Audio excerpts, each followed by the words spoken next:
എറണാകുളം ചെറായിലെ റിസോർട്ടിൽ താമസിക്കാനെത്തിയ യുവതിക്ക് പാമ്പിന്റെ കടിയേറ്റു. കോയമ്പത്തൂർ സ്വദേശിനി ഷർമിളയെ പറവൂർ താലൂക്ക് ആശുപത്രിയിലേക്ക് മാറ്റി യുവതി അപകടനില തരണം ചെയ്തു എന്നാണ് ആശുപത്രി അധികൃതർ അറിയിക്കുന്നത്. ലാൽകൃഷ്ണനുണ്ട് കൊച്ചിയിൽ നിന്ന് വിവരങ്ങളുമായി. ലാൽകൃഷ്ണ, വിവരങ്ങൾ എന്താണ്? ഇന്നലെ വൈകിട്ടാണ് കോയമ്പത്തൂർ സ്വദേശിയായ ഷാർമിളയും ഇവരുടെ ഭർത്താവും ചേർന്ന് ചെറായിലെ ഒരു സ്വകാര്യ റിസോർട്ടിൽ താമസിക്കാനെത്തുന്നത്. ഇന്ന് രാവിലെ ചെറായി സന്ദർശിക്കാൻ വേണ്ടി ഇറങ്ങുന്നതിനിടെ റിസോർട്ടിന് മുമ്പിലുണ്ടായിരുന്ന പുൽത്തകടിയിൽ വെച്ച് പാമ്പിൻ്റെ കടിയേൽക്കുകയായിരുന്നു എന്നുള്ളതാണ് അറിയാൻ കഴിഞ്ഞത്. ഈ കടിച്ച പാമ്പ് ഏതാണ് എന്നറിയാൻ കഴിഞ്ഞില്ല.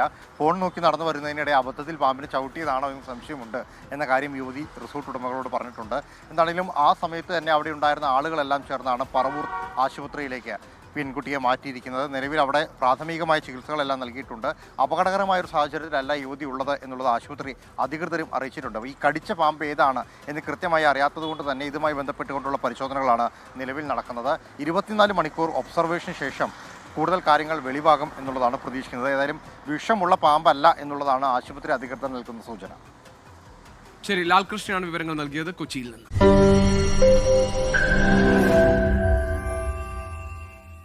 ലോകത്തെവിടെയായാലും ഏത് സമയത്തും 24 വാർത്തകളും ഓഗ്മെന്റഡ് റിയാലിറ്റി പാക്കേജുകളും എക്സ്പ്ലെയിനറുകളും വിശദമായി കാണാൻ ഞങ്ങളുടെ യൂട്യൂബ് ചാനൽ നിങ്ങൾക്ക് സബ്സ്ക്രൈബ് ചെയ്യാം.